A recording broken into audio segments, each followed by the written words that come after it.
Hello, how's everyone doing? Good. Thank you, Denise, for that intro.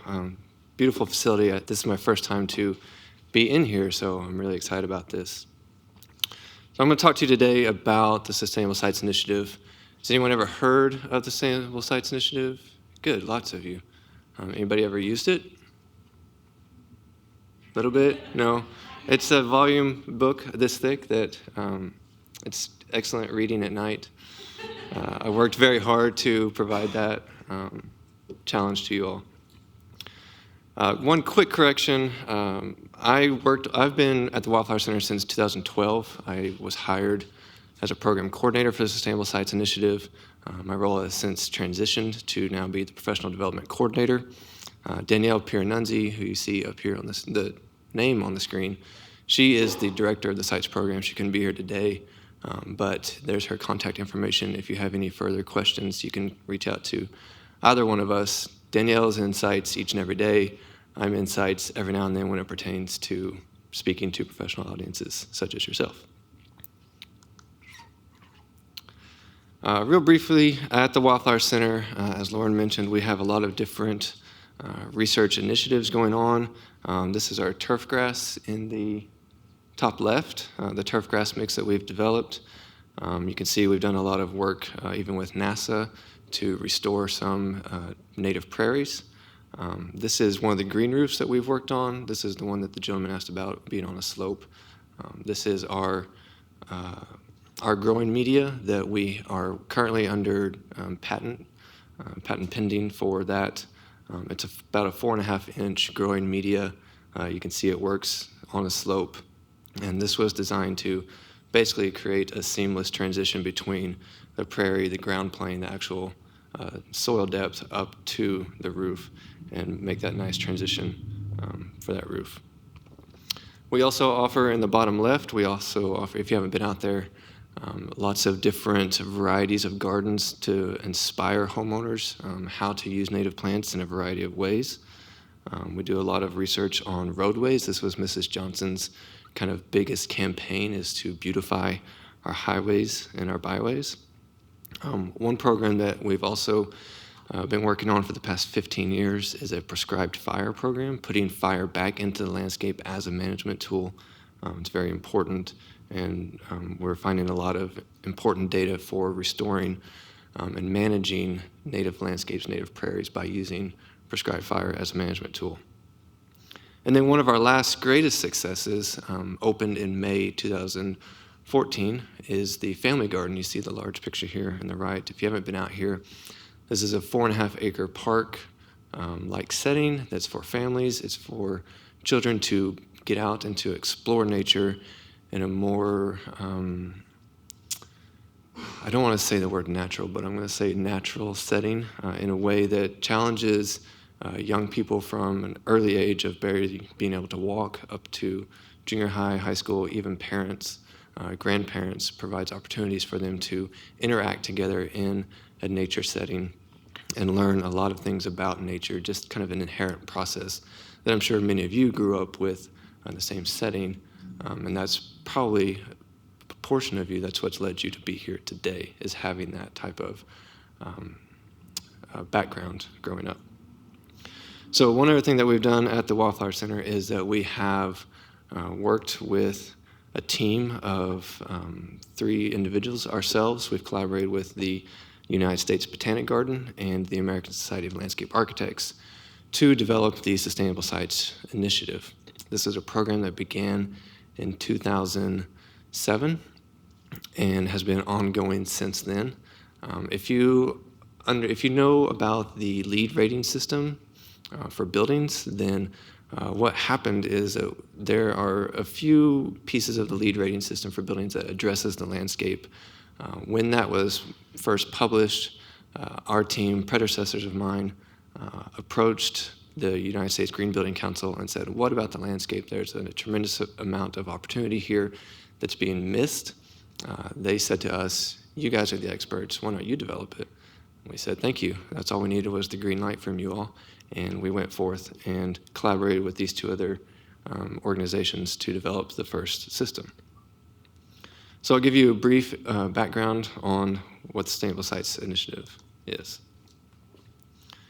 So when we take a look at land development and land management practices, we see a situation like this happen a lot nowadays, right? So this is an image that is not a split screen. This is not one image of a bunch of crazy sprawl and a beautiful preserve. This is a single image with one highway going between the two parcels. On the left-hand side of the image is a Native American preserve, and on the right-hand side is what we see, typical suburban sprawl that's been happening since the mid to late 80s, probably. When this is done, when this type of development and management is done, we lose a lot of our natural resources. We compound the problems that we're seeing a lot in our native environments, such as the introduction and the sort of takeover from invasive species. As you see here, this is kudzu, one of the most aggressive invasive species plants that we have out there. We have tremendous amount of watering. I don't want to say requirements because they're not requirements. These are kind of watering. This irrigation is needed to maintain these types of landscapes that we're designing, that we're developing. I like to think of these landscapes as those that are on life support, because if you were to take away a lot of these inputs, such as this tremendous amount of irrigation, a lot of pesticide, fertilizer use, then you're taking away that life source that those landscapes need to survive, and they'll eventually die and go into disrepair. We also see a lot of pollution that's happening because of tremendous amount of runoff by removing our pervious surfaces, putting down impervious surfaces such as streets and roadways that take us out to these faraway places, and even just developing many of our urban areas, our plazas. We're removing a lot of landscape, a lot of green, and replacing it with hardscape that contributes to runoff. That picks up a lot of pollution, gets into our waterways, and causes a tremendous amount of problems. The biggest of those problems is the amount of energy that's required by a city municipality to treat that water as wastewater and to cleanse it. It's estimated that about 30% of a municipality's overall energy spending is in a wastewater treatment facility to treat and clean that water. Contributing to that, treating water as a waste product rather than what we can actually do with it and treat it as a resource is a leading problem to some of today's landscape issues. We're also seeing the removal of impervious surface contributing to heat island effect. I think we can all sense that when we're here in downtown Austin on a hot August day, the effects of heat islands and how that can, in other environments, how that can be mitigated through the use of providing more green space. And then lastly, taking a look at some of our construction sort of mode of operations.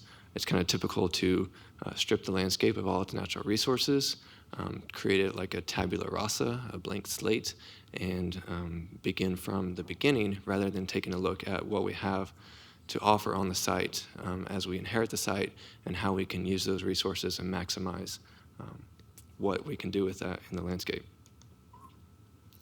So what I'm talking about here in a larger context is what we have sort of coined this term called ecosystem services. Any of you ever heard of this term?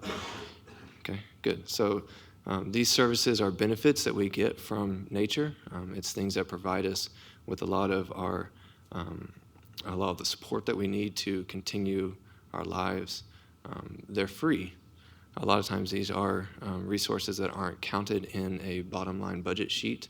These are something that are offered to you to improve your quality of life, but since they're free, then they are not primarily concerned with in a lot of accounting methods, and then so it's easy to kind of ignore them or push them aside when we start to develop our landscapes.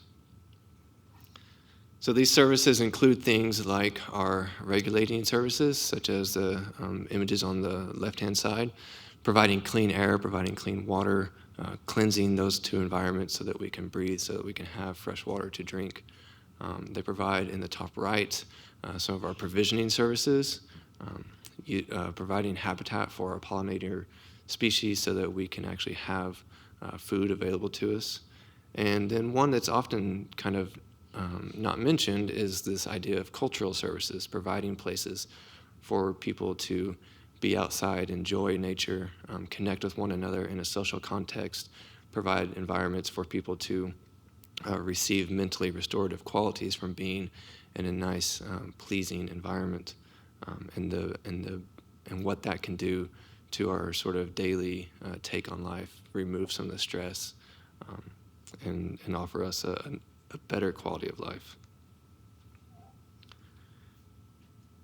So at sites, we approach this idea of designing and developing landscapes to be more sustainable by looking at what we call high-performance landscapes.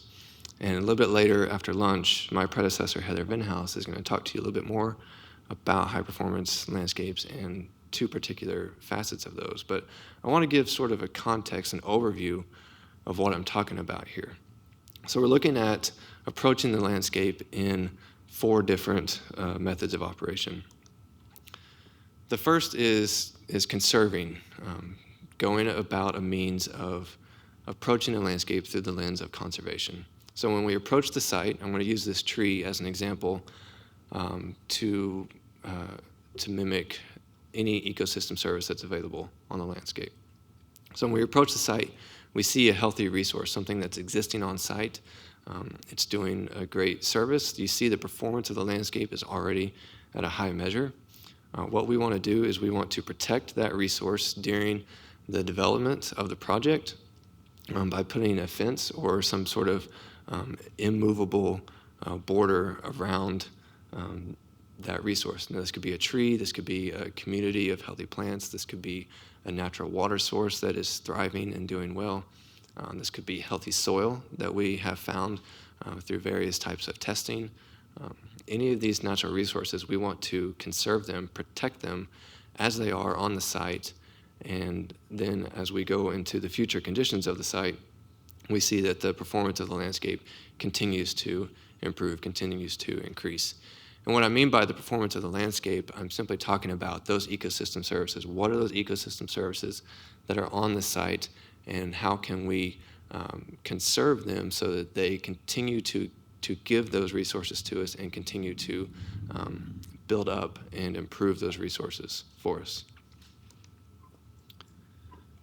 The next hierarchy is management of the landscape. So again, approaching the project site from the beginning, finding something such as possibly an invasive species on the site that is beginning to decline the landscape in a way by pulling resources from those natural, healthy, existing sources there.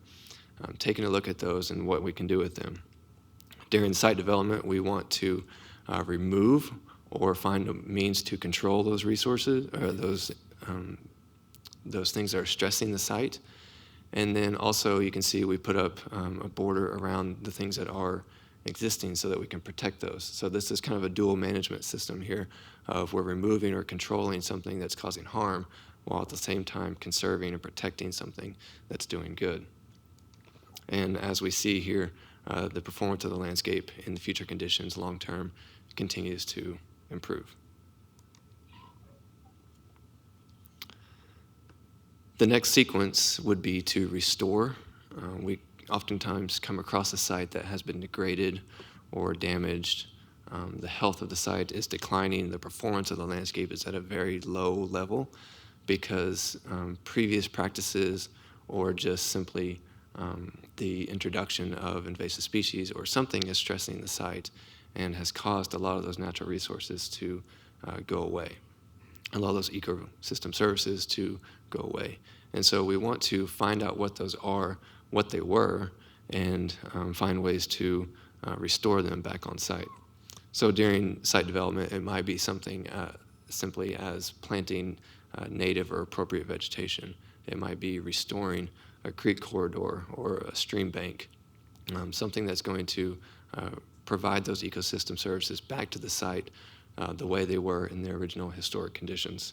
And we can see here very quickly the ecosystem services of that site, the performance of that landscape quickly improves and provides back to us what was once lost.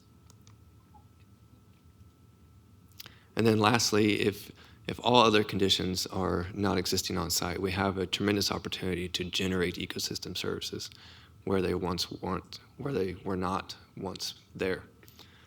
So approaching the site, seeing the possibilities that are available, and introducing ecosystem services. Again, these could be regulating services, they could be provisioning services like providing habitat for pollinator species, they could be cultural services that provide habitat or a place to go for people to enjoy.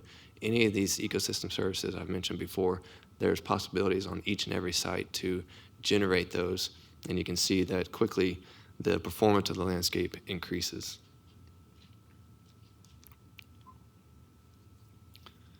Any questions about that? We can stop, you can interrupt me, feel free, ask me anything.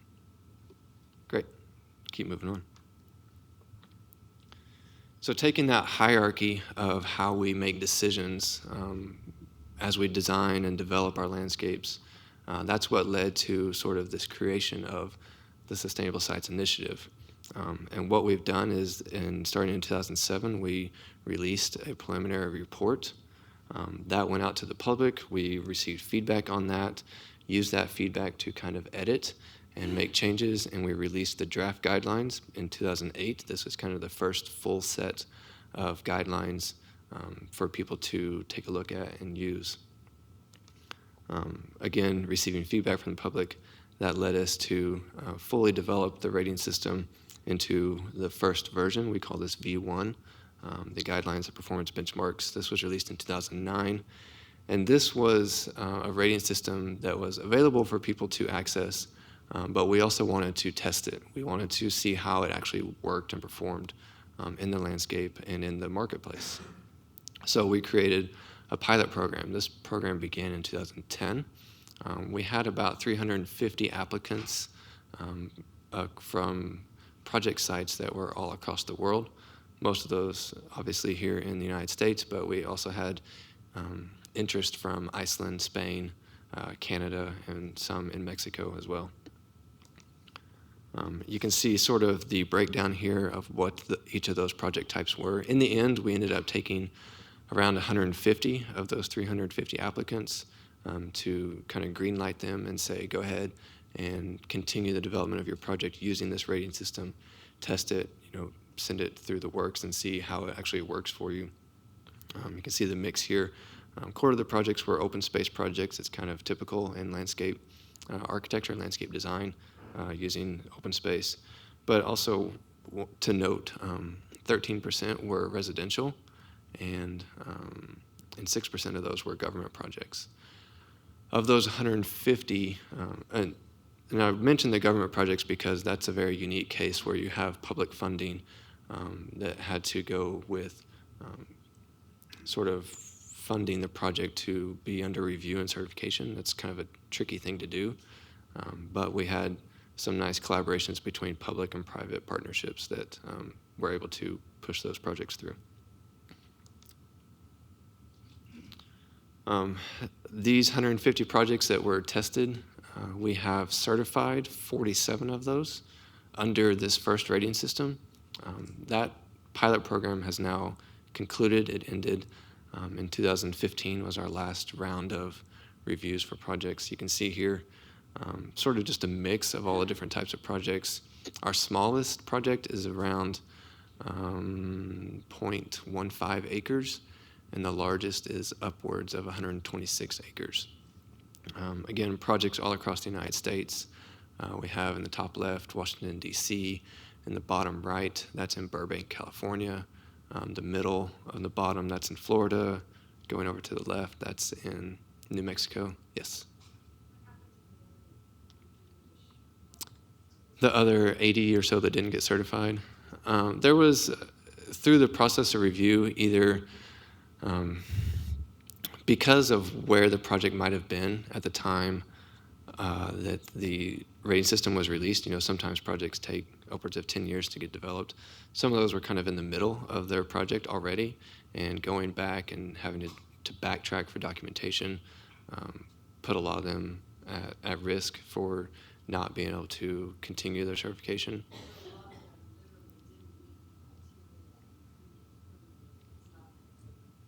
It's both and.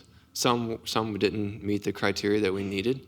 I'll show you an example here in just a second of what that is. But then others were too far along in the process to go back and document some of the processes that we needed to show that they were doing these things that we've asked them to do. And they decided we're too far in the process to do this, but we will use this information for our next project and start from the beginning. So we have a mix of urban environments, we have a mix of nature preserves, residential right there in the center. That's a residential project, about a 2-acre large site. And then the one to the right of it, that's actually in San Francisco, and it's kind of a rooftop plaza for an apartment building. I'm sorry? The bottom left, that's the Bat Cave draw and nature preserve in Carlsbad. Yeah, in New Mexico. It's kind of a weird picture because that's the entrance into the cave, and you can see just barely the switchbacks that you have to walk down.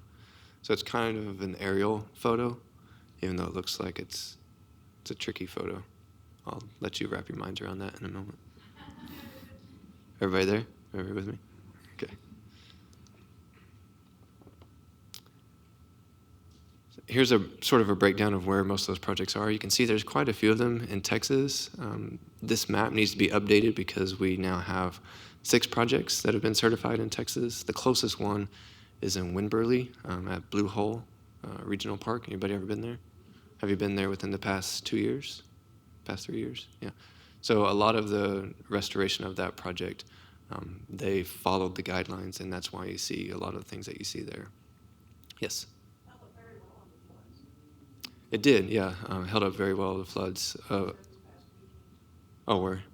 A big reason why is because in previous conditions, all the area where you normally go to kind of hang out on the grass before, as you're swimming, that area used to be heavily compacted because people drove their RVs down there. I mean, this is the 70s in Austin, right? That's what people did. You just pull up and hang out for a few days.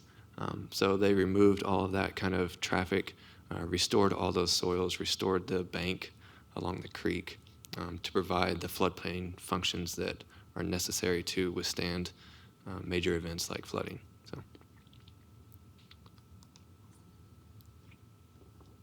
And then one last thing to note about this breakdown of projects is that 31 were grayfield, or what we call a previously developed site. 8 of them were brownfield sites, and only 8 were greenfield. This first time that the site has ever been developed. And then you see the breakdown there of the context between urban, suburban, and rural projects.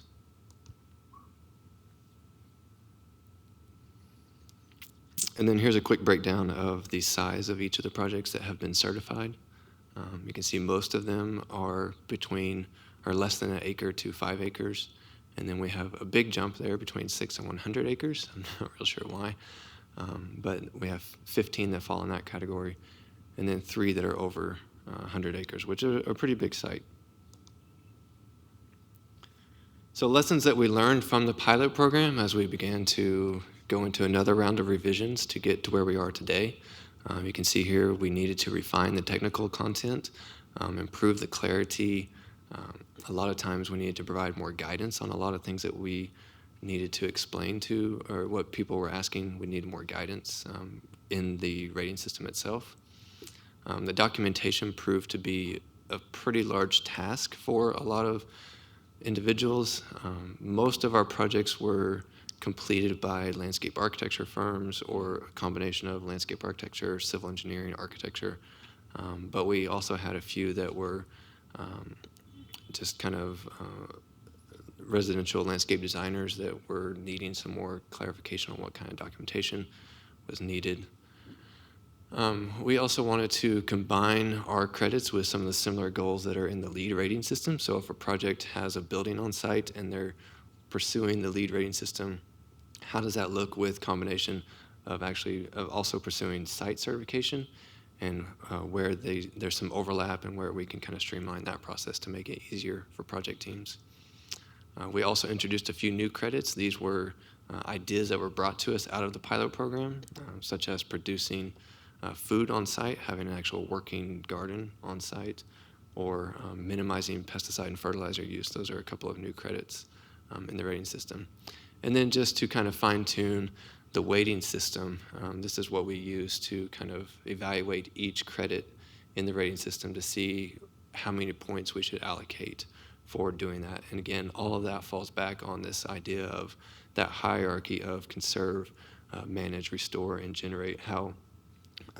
What is impacting the ecosystem services that are on the site, and how can we weight against those?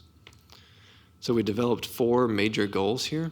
I'll let you read those, but these goals were kind of the standard that we sent every single credit through to kind of see how does it meet the mark of each of these goals? Which credit, or how does this credit meet this goal?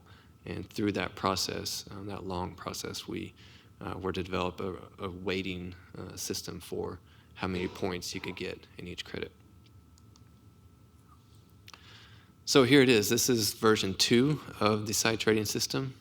This was released in July 2014 and has been out in the marketplace for people to use. Anybody can use this. It's typically used by landscape architects, civil engineers, architecture firms, restoration biologists, a professional audience such as that. But also it's something that can be applicable in the work that each of you are doing if you're not in one of those professional categories. If you are out there sort of in the masses of doing design work, construction, implementation of landscapes, this is something that is also eligible for you. The blue copy here on the left, that's the rating system itself. It's a trimmed down version of what we call of the image on the right, which is the reference guide. This has a tremendous amount of resources available in it. The reference guide is for sale. The rating system itself is free to download from the website. All right, so I've been talking a lot about credits, and I haven't yet explained exactly how those work.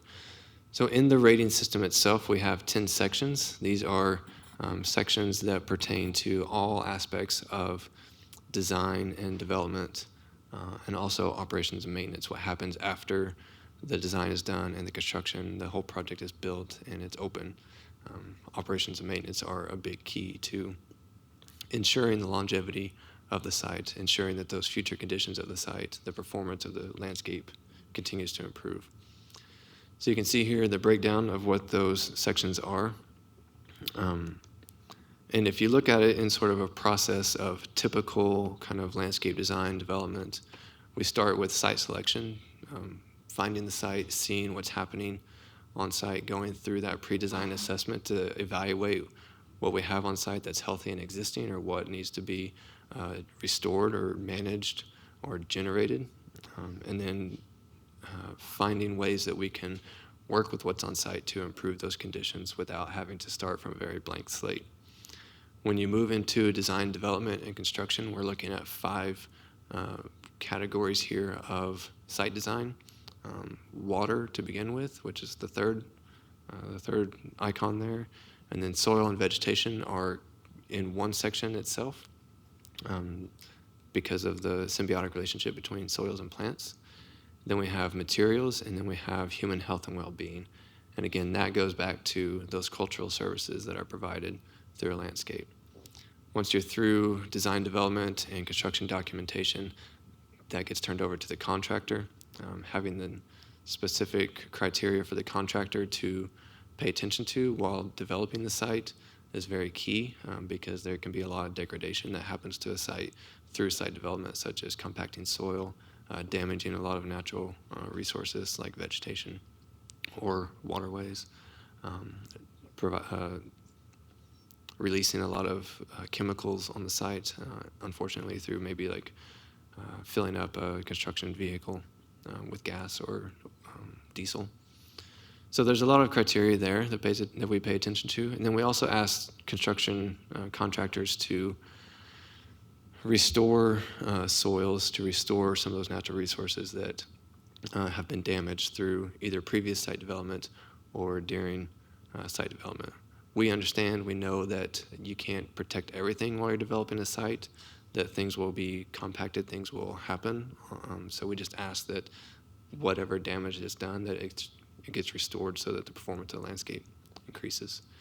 And then after construction, once the site is open, having your operations manager, your landscape manager, maybe even some of you people who may be in the landscape management business, providing a detailed set of instructions for the care of that specific landscape. One example of that is we had a project that went through 3 landscape managers because when the project site was opened, there was a landscape manager hired, and that person thought that they knew how to manage that landscape based on previous experiences coming from Florida, and they were working in Texas. That didn't work out so well because the landscape is completely different. So another landscape manager was brought on, same kind of issue, trying to manage a landscape from previous experience somewhere else versus what's actually happening on site. Finally, the third landscape manager got a hold of the manual, found out exactly what needed to happen on the site, and the site is continuing to do better because the management is detailed for that site specifically. And then another section of the rating system is the education and the monitoring. Any education opportunities that are available to teach the public. The family garden at the Wildflower Center is a certified site. We use that landscape to teach families about the importance of sustainable landscapes, actually what that means, how we're how we're managing that landscape. That's an example of an education initiative. And then we're also doing some monitoring because of some of the practices that we implemented on the landscape, such as we're using harvested rainwater to irrigate with. We're using non-potable water to irrigate with. And so we're tracking that. We're keeping a monitoring log of the health of our plants, how they're working with that type of irrigation system rather than something differently. And that all kind of goes together to provide points in the rating system. So the suitability for the site's rating system is any project that's under new construction or major renovation. We don't have a maximum size. As you saw there, we have some projects over or up to 140 acres, but there is a minimum requirement of 2,000 square feet. And again, these projects can be anywhere in the world. The rating system is written so that the information that you have to pay attention to is pertinent to your ecoregion, rather than just setting kind of a standard bar for what can happen anywhere in the world. Obviously, case in point, Austin only receives 31 inches of rainfall annually on average, versus Seattle that receives 2.5 times more than that. So what works in Seattle doesn't work here. Same thing that whatever works here doesn't work in somewhere like Portugal or something, right? So understanding what is happening on your site, the context of your site, understanding your ecoregion. We've set all the thresholds, all the bars for developing the site based on that information, not just sort of a blanket threshold for everybody. And then lastly, sort of what was mentioned previously in a question is early engagement of the rating system from the beginning of the project rather than kind of coming in midstream and trying to adapt your design idea or your plan for the site to the rating system. Instead, use the rating system to sort of plan and guide the design development of the site. We're seeing this picked up a lot more now in the government's eyes, the federal government's eyes. You can see here the incorporating natural infrastructure and ecosystem services. This is a report that was published in 2015. It's calling for the protection and the restoration of ecosystem services on landscapes. This is something that the Sustainable Sites Initiative addresses directly, and it's sort of an answer to a call that's being put out by the federal government. Also, from the Council on Environmental Quality, the guidance on federal agencies on sustainable practices for design landscapes. This is kind of putting a call out to any government entity to design their landscapes on their federal campuses to be more sustainable and to support the pollinators that are within that region.